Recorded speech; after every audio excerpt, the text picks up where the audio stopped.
Ninguém gosta de tirar máscaras, essa que é a verdade, né? Seja qual for a máscara que usamos, nós usamos por uma razão. No processo de aprendizagem, no adulto, para o adulto, ele é feito como se fosse etapas, né? Quase como uma terapia, né? Um tratamento, ele precisa ir por partes.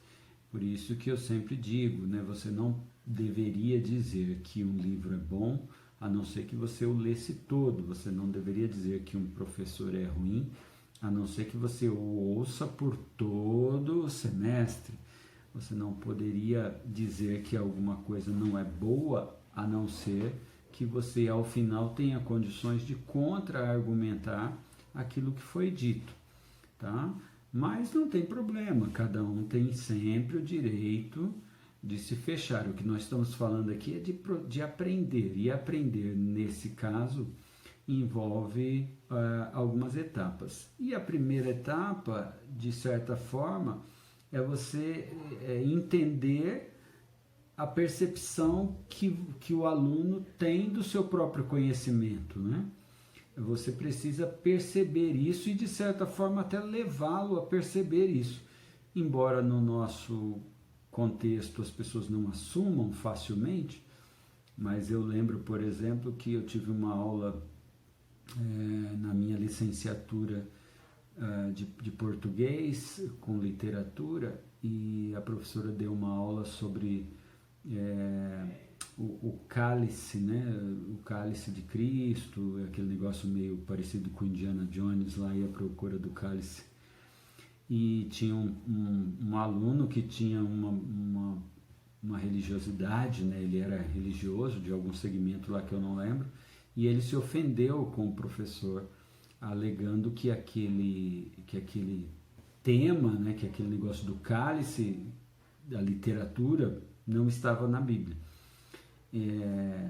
E aí ele se fecha para aquilo, né? É um direito dele achar que não está, e realmente não está, e nem se trata aqui de estar ou não. A professora tentou dizer para ele que aquilo não era uma ofensa à crença dele, nem ao Cristo que ele cria, muito pelo contrário, era uma espécie de uma homenagem, né?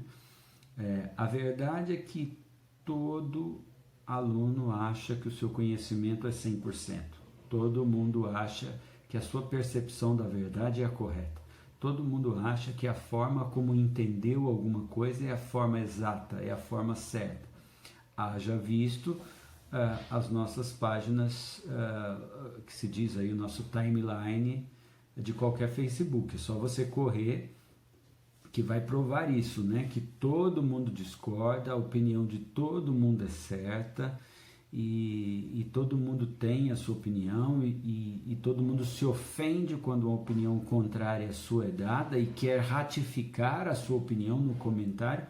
Nenhum problema com relação a isso, você pode fazê-lo, mas você também tem que entender que o outro tem direito a pensar diferente de você, e que isso não faz dele necessariamente errado. Eu tenho um seguidor, por exemplo, que na minha fanpage, que é muito curioso. Ele, todas as minhas postagens, ele faz um comentário, e eu até brinco, né, eventualmente, não com ele, porque eu não vou lá discutir com ele, nem falar nada, mas todas as minhas postagens ele escreve exatamente, concordo plenamente.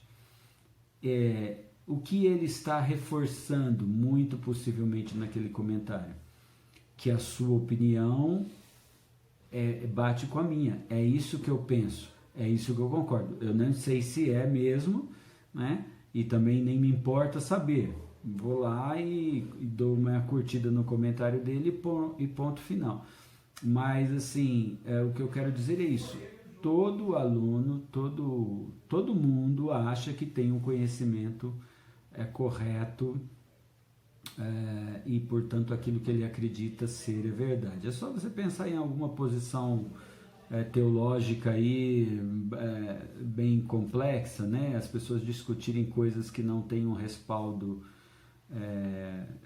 exato na Bíblia é muito curioso. Por exemplo, posição escatológica, é muito curioso ver as pessoas defenderem assiduamente uma posição, visto que todas as posições têm a base da mesma forma no mesmo livro, no mesmo texto.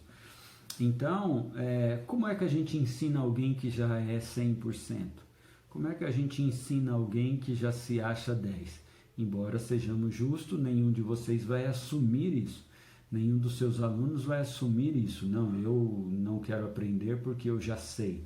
A gente não vai assumir isso porque isso é meio feio, é meio desagradável. Então a gente finge que aprende, finge que concorda e depois sai falando que o professor é ruim, que ele é isso, que ele é aquilo, que aquela posição é exagerada. Isso inclusive nas CBDs da vida aí, tá bom? Então, a primeira etapa é essa, você tomar conhecimento de que o aluno pensa que ele sabe e ele acredita profundamente nisso. A segunda etapa, então, ela está ligada a mostrar para o aluno que a imagem que ele faz de si mesmo em relação ao conhecimento que ele tem está equivocada. Eu gostaria muito ainda de ter uma oportunidade em sala com vocês para a gente exercitar isso. Não sendo possível, me comprometeria, caso fosse possível, que nos encontrássemos um sábado, mesmo nas férias, ou mesmo fora do semestre, para a gente exercitar. Isso seria muito bacana e divertido para mim.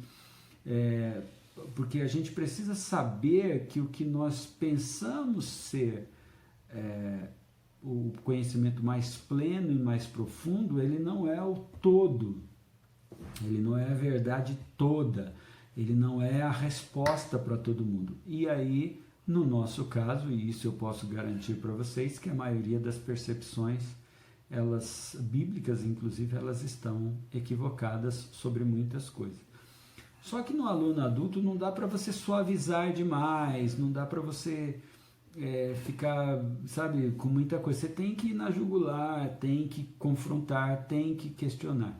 O problema é que isso é doloroso para o aluno, né? Por que é doloroso? Porque, de certa forma, você é o que você acredita. Se você abre mão do que você acredita, você tem a sensação que está abrindo mão de você mesmo.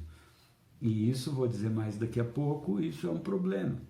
Então, eu cito sempre o exemplo de um senhor, um líder que eu tive, que não concordava comigo, com as minhas posições e posturas e etc., o que não é muito difícil. E eu sempre que me refiro a ele, eu sempre digo, né, eu respeito o fato dele discordar de mim, respeito o fato de qualquer pessoa discordar de mim, não tem nenhum problema, até porque eu não tenho necessidade de estar certo e, como eu costumo dizer, espero não estar certo em muita coisa, mas geralmente estou, infelizmente. O problema é que você dizer que eu estou certo e você está errado é você admitir e assumir que eu estou certo e você esteve errado a vida inteira.